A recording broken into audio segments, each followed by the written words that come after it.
Hello student, welcome to my YouTube channel. मैं उज्जवल सिंह आपका अपने यूट्यूब चैनल में हार्दिक स्वागत करता हूं। देखिए, इसके पहले हम जाने थे प्रदूषण जनित रोग के बारे में। आज हम जानेंगे कृमि जनित रोग क्या है। तो कृमि जनित रोग में फर्स्ट आपका डिजीज आता है फाइलेरिया, जिसको आप नाम जानते हैं एलिफेंटिएसिस से। जो आप देखिए, यह जो डिजीज होता है यह बाउचीरिया बैंक्रॉप्टी नामक प्रोटोजोआ से होता है, जो क्यूलेक्स मच्छर के द्वारा फैलता है। यह गंदे पानी में रोगाणु जनन तेजी से होता है, इसका तेजी से ही जनन करते हैं जो मच्छर होते हैं गंदे पानी में। और इस रोग का जो कारण होता है वह कृमि मनुष्य के लिम्फ ग्रंथियों में पहुंच कर जाते हैं, जिसके कारण आप देखेंगे जो शरीर के अंग होते हैं और सूचक होते हैं बहुत मोटे हो जाते हैं, विशेषकर पांव तथा वृषण। अभी आप देखेंगे जो आपका फुट है, इसमें आपको फिगर में आपको दिख रहा है, पांव बहुत तेजी से अभी आप देखेंगे इसमें स्वेलन आने लगता है। और इसमें आप देखेंगे जो टेस्टिस होता है वह भी इन्फेक्ट होता है इससे। तो इसमें पांव और वृषण ग्रंथियां बहुत इन्फेक्ट होती हैं, आपको बताया गया है। इसलिए इस रोग को हम नाम जानते हैं हाथी पांव, क्योंकि पैर हाथी के पैर के समान सूज जाता है। और देखिए, इस रोग में आप बताएंगे शुरुआत में तेज बुखार आता है। इसके उपचार हेतु स्वच्छ पानी या फिर आप बताएंगे डाई एथिल कार्बेमेजीन का प्रयोग करना चाहिए। और चिकित्सक अभी आप अपने डॉक्टर के परामर्श अनुसार अभी आप हेट्रोजन और यमएसई का प्रयोग कर सकते हैं। इन सभी दवाइयों का प्रयोग किया जाता है इस रोग में। तो यह बहुत खतरनाक डिजीज है। अभी देखिए, जिसको हो जाता है उसके लिए काफी यह दबता है, फिर उभर जाता है। आप देखेंगे पैर में तो पैर से चल नहीं पाते हैं व्यक्ति, जिसको हो जाता है अभी आप देखेंगे तो पैर पूरी तरह स्वेलन आ जाता है, जिससे व्यक्ति को अगर देखा जाए तो उसमें कभी कभी मवाद भी आने लगता है। और इसके पैरासाइट्स इसी में रहते हैं, जो अभी आप देखेंगे पानी के माध्यम से निकलते हैं। तो यह भी एक खतरनाक बीमारी है, अभी आप देखेंगे, जिसको आप बोलते हैं फाइलेरियासिस। पूरी तरह से आपका पैर आप देखेंगे हाथी के पैर के समान सूज जाएगा। और इस बीमारी में अगर आप देखना चाहेंगे तो जैसे आपको बताया जा रहा है कि जैसे भी आपको ठंडी चीजों से बता दिया जाता है कि ठंडी चीजों का सेवन नहीं करना चाहिए। और इससे अगर आप देखिए, अगर आपको बचना है तो मच्छरों से काफी डिस्टेंस मेंटेन करना पड़ेगा इस बीमारी से बचने के लिए।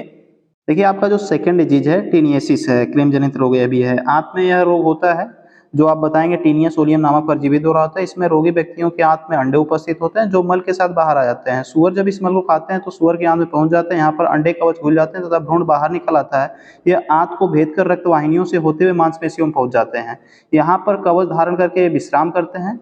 इस अवस्था में ब्लैडर वर्म ऐसे संक्रमित सूअर का अधपका मांस कोई भी व्यक्ति अगर खाता है तो ब्लैडर वर्म उसकी आंत में पहुंचकर टैपवर्म के रूप में हो जाते हैं तथा आंत की दीवार पर चिपक जाते हैं। प्राय टीनियसिस के लक्षण के रूप में नहीं दिखाई देने पड़ते हैं, केवल कभी कभी अपच और पेट दर्द होता है। परंतु जब कभी लार्वा में उत्पन्न हो जाता है आंत, तो आप बताएंगे केंद्रीय तंत्रिका तंत्र आंखों और फेफड़ों और मस्तिष्क में पहुंच जाते हैं, तो रोगियों की मृत्यु हो जाती है। अब देखिए, इस फिगर के माध्यम से हम जानेंगे। तो आप बताएंगे, पहले देखिए जब व्यक्ति के शरीर में एंटर कर रहा है तो उसका जो आंत अंडे हैं उसके आंत में है और ये मल के साथ बाहर आ रहे हैं। इसको आप देख रहे हैं सुअर खा रहे हैं, और सुअर का कोई व्यक्ति अगर अधिपका मांस खा रहा है तो उसके शरीर में एंटर कर रहे हैं, आप देख रहे हैं।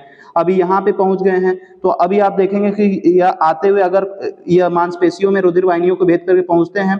और आप देखेंगे जब किसी भी कारणवश अगर यह देखा जाए तो मस्तिष्क में अगर पहुंच जाते हैं तो इससे व्यक्ति की मौत भी हो जाती है। तो यह भी एक इंटेस्टाइनल पैरासाइट है।